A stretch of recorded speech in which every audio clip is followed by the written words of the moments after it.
All right, you're back. You've watched Man of Steel. You have your thoughts. I have my thoughts. So no intro. Let's just dive headfirst right into this thing.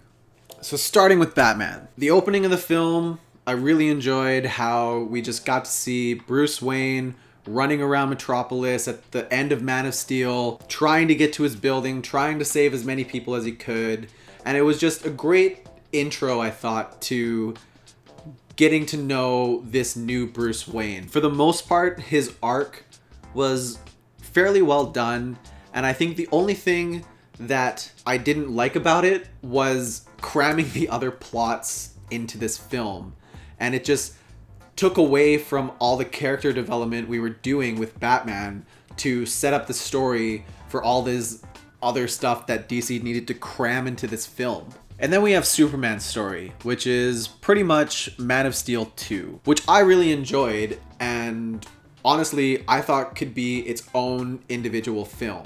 I really enjoyed how they were taking everything that had happened in Man of Steel 1 and really bringing it into Superman and making him really question himself on the events that happened there. We got to see great questions like, does the world need Superman?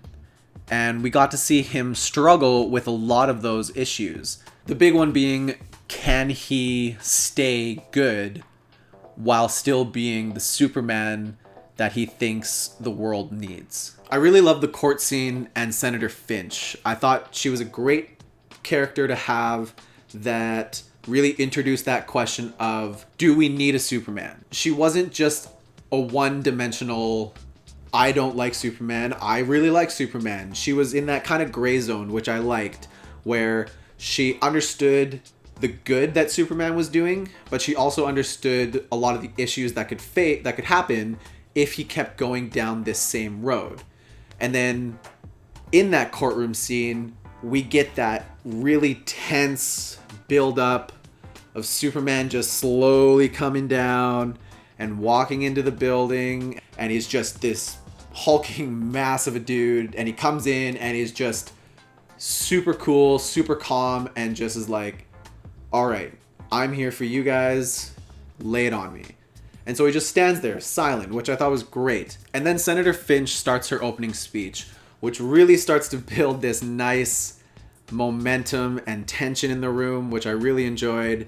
And then she looks down and sees a jar, and then turns the jar and slowly sees that it says Granny's Peach Tea. And we kind of get hit with this, what is Lex doing? Because all that peach tea is that callback to the scene where Senator Finch is talking to Lex and saying, no, I'm not going to let you import the kryptonite. The second time I saw it, I felt that tension of, oh shit, what's going to happen? The first time I watched it, I had no idea. I was sitting there, I was like, oh, okay, the jar, that's a nice little kind of slap in the face from Lex. And then boom, she looks over at, I can't remember the character's name. He's the dude at the beginning of the film who gets his legs crushed, and Lex gives him this new wheelchair, and the wheelchair is basically a bomb. The first time I saw it, I was sitting there watching, I was super into the scene, and then boom, it hit me, and I jumped back, and I like grabbed my buddy, and I was like, oh what just happened? And yeah, I thought that was a great scene, and I really enjoyed it. Unfortunately though, I think just like Batman's opening plot, it starts really good, and then all the other things that they're trying to cram into this film start creeping in, and then we just lose a bit of that character building, and it just, for me, I feel like Man of Steel 2 in this movie didn't go anywhere. It didn't get resolved. We didn't get that answer of, does the world need a Superman? I mean, the end of the film, I guess kind of, yeah, but I don't know. I feel like that chunk could have been its own film, and I would have really enjoyed it. And then we get Lex. And Lex just feels like a really poor job at trying to make a different Lex Luthor that just didn't hit its mark. I don't want to blame Jesse Eisenberg in any way. I thought he did a great job for his performance, but it was just, you know what? It was basically the Joker. It felt like a bunch of suits, and Zack Snyder were sitting at a desk, and they were like, well, You know what people really loved about that Batman trilogy was the Joker. So let's just put another Joker in, even though we have another Joker coming in a later film. It was annoying. That's what it was. Every time Lex came on the screen, I just wanted to move on to the next scene already. And I just didn't enjoy any of his plot really at all. I thought it would have been a much stronger film if we just got the comic book Lex Luthor, who was 6'5" and super imposing and was just a badass that could go toe to toe business wise with Bruce Wayne. We don't get it, which sucks. And then we have the Batman v Superman plot, the main chunk. I really like the middle chunk to the end chunk of it. The beginning I thought was really poorly done and super forced and super unnatural for how those characters really should be acting if you know them in the comics at all. Pretty much for the sole reason that in this movie, they kind of make Batman an idiot, which sucks. Of course, Batman should always question Superman. That's what he does. He always has a kryptonite ring on hand. He's always ready to go in case Superman goes bad. But he knows that Superman, in Superman's core, would never do that. Like, I get that Lex had been manipulating him and slowly over 2 years been sending him letters and planning these ideas that Superman is a menace and Bruce Wayne and Batman need to take him out of the picture. But if we got the real comic book Batman, even if all that destruction happened and the Wayne Tower fell, Batman would have been smart enough to at least investigate Superman first, because that's what Batman does. He's a detective, right? And we get to see him be a detective in the film, but we don't get to see him be a detective to Superman. I don't like Superman from the start. It makes no sense. It doesn't work. And it was a real letdown that I didn't get to see the Batman that would investigate Superman and come to the realization that he is a force for good. On the other end, Superman's involvement with that plot isn't as bad, I think.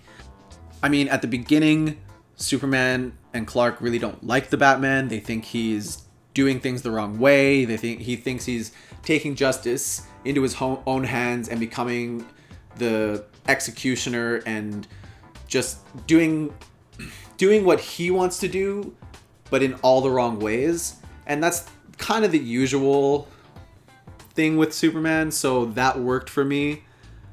And then it's like all of a sudden he's on Batman's side and he realizes that Batman's actually a good guy and he's just doing it in the wrong way, which is fine, and he can come to that realization, but it just comes out of nowhere.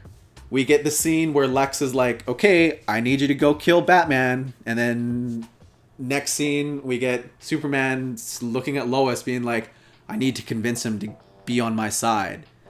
And you're like, wait a minute. Like, not too long ago in another scene, you said, don't be Batman anymore or else I'm going to come get you and take you out. And then all of a sudden he's fine with it. He needs him on my side. I get that it's his mom's in danger and he needs the help. We could have built to that. We could have seen Superman understand that Batman is a good guy that just does things in a more brutal way. So then we have their fight. And I still think their fight is amazing. It's so good. I mean, it's short. It's really short. But I was just a little fanboy watching the film, wide-eyed, huge smile, enjoying it the entire time.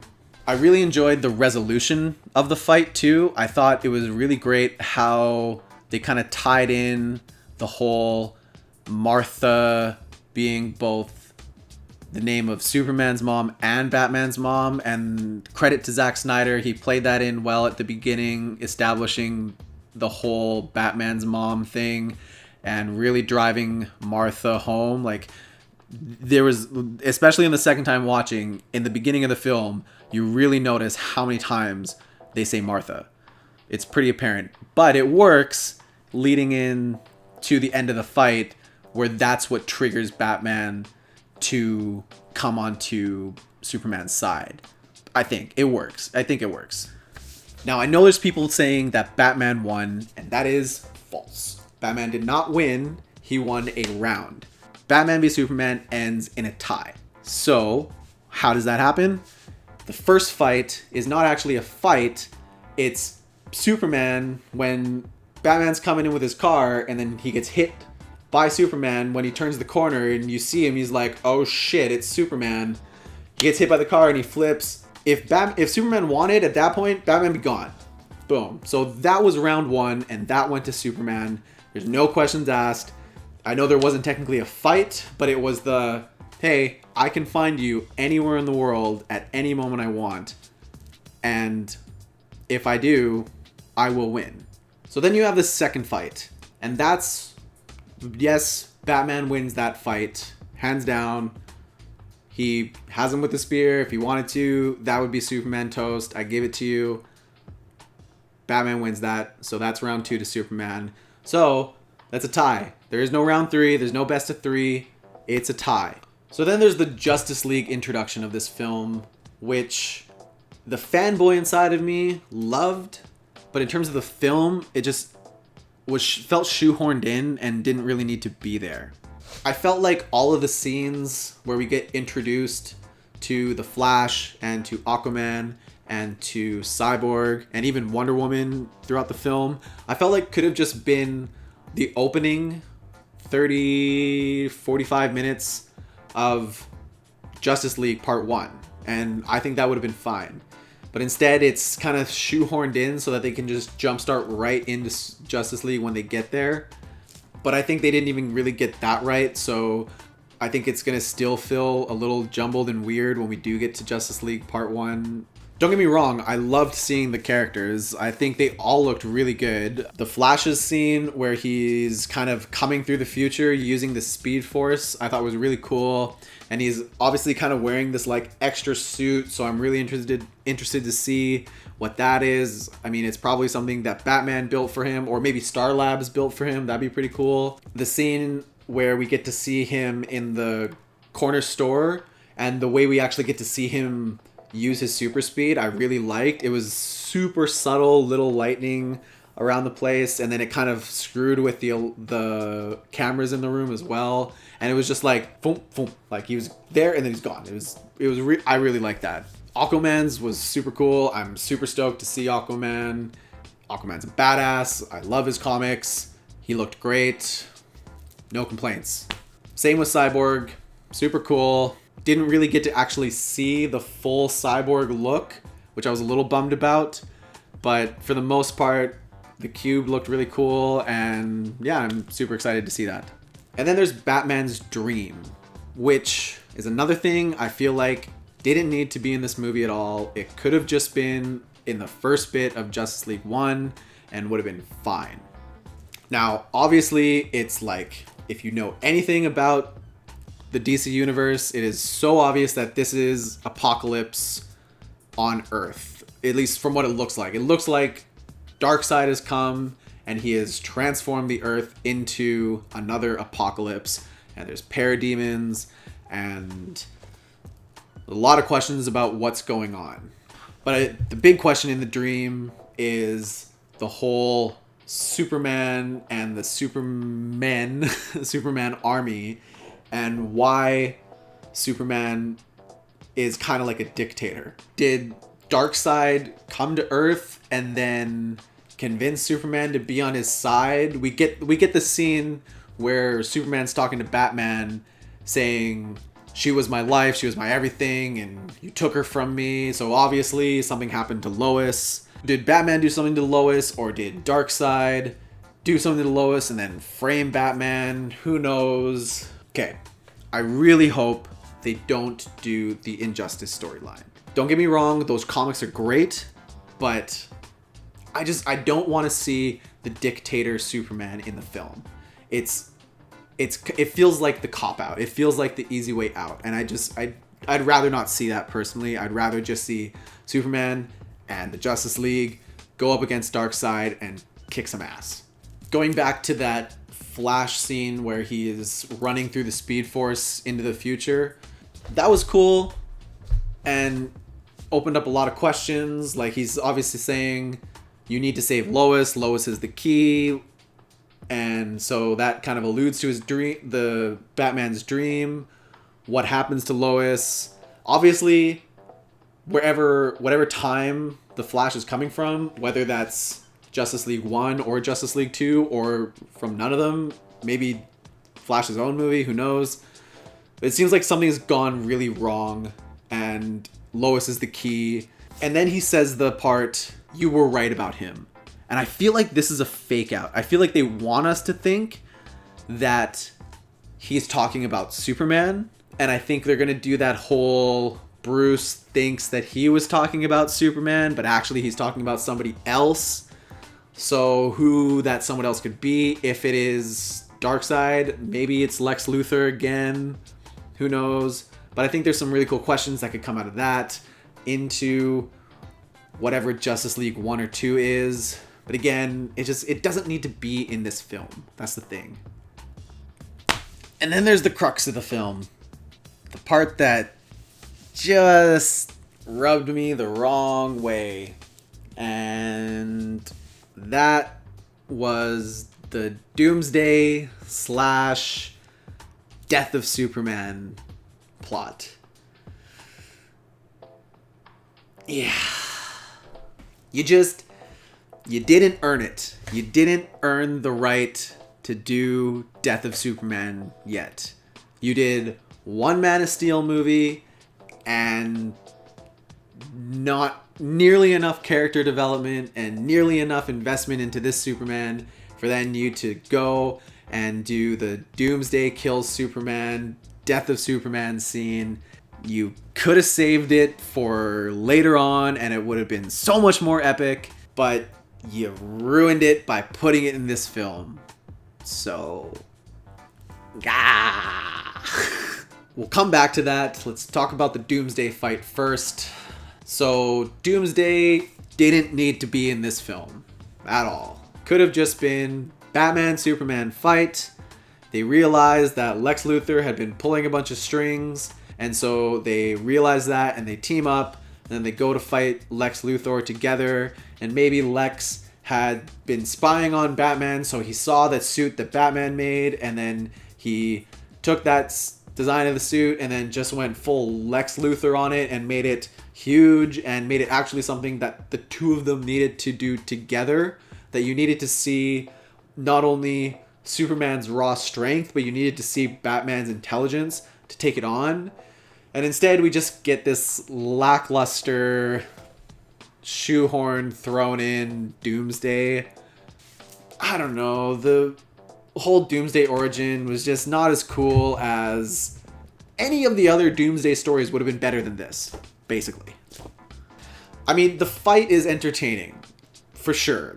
Having Batman, Superman, and Wonder Woman fight Doomsday is entertaining, and I can't deny that. I enjoyed watching that fight. But after that rush had worn off, I was just back to the whole, why is Doomsday here? Seeing Batman, Superman, and Wonder Woman together brought out the fanboy in me, and I was just sitting there like a wide-eyed little boy, just eating it all in, and it was great. And then they took that away from me when it was clear that Superman wasn't coming back in this film. I think they missed a huge opportunity to really go more into the Batman character with Superman's death. So when I was watching it, I was watching it and wanting to see Batman in the sidelines figuring out how to save Superman.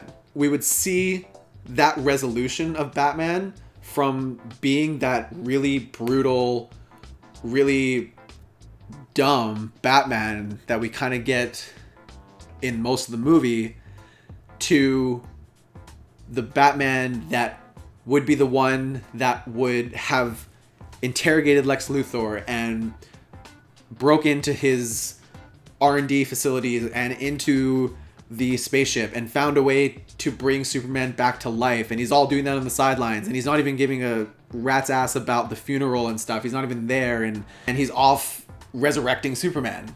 Like, why didn't you do that? That would have been so much better, I thought. And then the more apparent that became that wasn't happening is just a huge letdown for me personally. And now we have to deal with it in Justice League Part 1, which just annoys me that we know he's coming back and we have to sit through probably like half an hour of stuff in Justice League Part 1 waiting for Superman to come back and getting all this exposition of how Superman came back. And it kind of turns me off a little bit for part of Justice League Part 1. I will say I appreciated what they did with the whole opening scene of the movie is a coffin, and the final scene of the movie is a coffin, both relating to Batman, and how the first coffin is, I'm assuming that's his mother, and that death is the death that sets him on the path to be Batman, and over time he's lost his way, and it takes the death of Superman to put him back on the right path. I appreciated that, and I understood what they were going for. It's just the whole using the death of Superman in this movie tainted it for me, and I think would have worked if we got what I was talking about earlier, that scene of Batman bringing Superman back. That would have worked better for me. And then the other big glaring issue is that Superman and Batman kill people in this movie. Batman more so than Superman, but Superman's was very apparent and just not needed. He didn't have to kill the dude. It's the scene where they're in the desert and he's flown in to save Lois Lane, and Lois lets her arms down and gives the kind of nod, and then Superman pile drives the dude through 2 brick walls. That dude is dead. And that's not right. He could have done that in so many more ways. He could have laser visioned the gun. Gun gone. Gun gone. Melted his hand a bit, sure, whatever. But fine, he's still alive. He could have zoomed around to the back even and then just grabbed his arms and pulled them apart. Like, I feel like if they had just sat down and looked at that scene and been like, okay, maybe that dude's actually gonna die if we do it this way. What's another way we could do it? He would have been fine. And then there's Batman. I get that Batman is more brutal in this universe, and that's fine. I enjoy him being more brutal and being more intense, but he kills very blatantly multiple times in this film. The first one that was really apparent was the car chase where he's in the Batmobile and he whips the gun out and he shoots the car, and could have been done there, but instead he drives through the car and the car explodes. And there's at least 2, maybe 3 guys in there that are very dead, for sure. There is no way they survived that. And again, it could have just been solved by the writers sitting down and looking, being like, hey, what would Batman do in this situation? Oh, he'd probably, blow out the tires. Or he'd have like little mini rockets that would just destroy the gun or the machine gun or something in there. It was a bad death. And then there's the one with the guy and the grenade, and it's kind of that killing by not saving kind of thing. And again, just wasn't needed. You didn't need that scene. That fight scene in itself was great and fine. Probably one of the best fight scenes I've ever seen Batman do. You just didn't need that little bit there. And then I know a lot of people are up in arms about him stabbing that dude. A lot of people are saying he stabbed him in the heart. I thought he stabbed him in the shoulder, so I was kind of fine with that one. But then there's the last one where he basically says to the Lex Luthor's main henchman guy, I'm going to kill you. Like, he doesn't say those words, but the henchman dude is like, he says something about doing something to Martha, and Batman's like, I know. So he shoots the gas tank on him, which blows up, and he jumps over and protects Martha. you didn't need to do it that way. I would have been fine if he shot him in the leg or did something. Like, I'm not super thrilled that Batman used guns in this film, and I know most of the gun parts were in the dream, so it's not really Batman. It's a dream, so whatever. But that part, he used a gun very blatantly to shoot a guy. Even though he didn't shoot him, he shot the tank. It was just... the whole killing thing, just... it's a big black mark on this film, guys. It's a big one for me. And I don't think I can ever really let that go. Especially because they tried to address the whole big destruction and destroying the city in Man of Steel in this movie by really trying to show Batman save people. And then also at the end, at the Doomsday fight, when Batman says, or Wonder Woman asks Batman why he brought him to Gotham, and Batman says, oh, this pier is abandoned, there's nobody here, so nobody's gonna get hurt. Like, obviously, that's all just, hey, we're not gonna kill anyone, guys. So, you know how at the end of Man of Steel, you said that Superman probably killed, like, thousands and thousands of people? Yeah, that's not gonna happen again, because this pier is abandoned. So they tried to address it in the film, which is fine, but then Superman and Batman kill people. So it doesn't work, because you can't address a problem that you did in the first film and try to solve it in this film and then do the same thing that you did in the first film. Going back to the issue with the different plots, I just feel like I would have enjoyed this movie more if it was like 3 other movies that were, instead of 1 2.5 hour long Batman v Superman, we got a 1.5 hour long Man of Steel 2. And then we got an 1.5 hour long Batman v Superman. And then then we get a Wonder Woman in there, of course. Like, I'm looking forward to that. And then we get Justice League. And we get those bits that they threw into Batman v Superman in Justice League. And that's a more coherent, fleshed out story.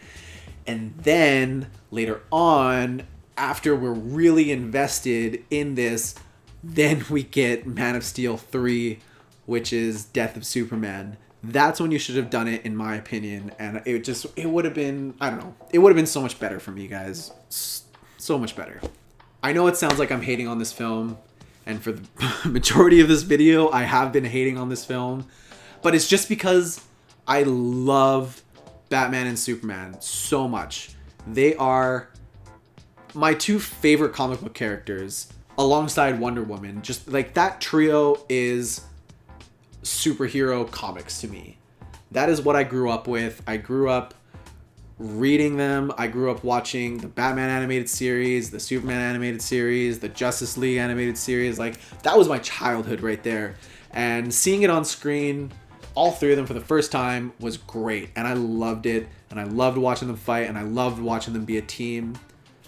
But it's also part of the reason why I feel so let down by some of the parts of the movie, because I love the characters so much. So that's gonna wrap this up, guys. I know I've been rambling on for a while, and I hope it wasn't too all over the place and disjointed like I thought the film was.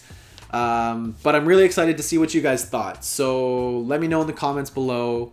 Did you enjoy the film? Did you think it was perfect, 10 out of 10, like I've heard some people say? Did you think it was the worst movie ever made, like some other people think it was? Let me know. I'm really interested to hear your guys' thoughts. And don't be afraid to hit that like button or the dislike button if you don't like my thoughts. And yeah, that about does it, guys. So until Justice League Part 1, see ya. Alright, welcome back. You've watched Batman v Superman. You have your thoughts. I have my thoughts. There's a dog barking. And Lex just field. And we get sent over the place, and Jumbly's not a word.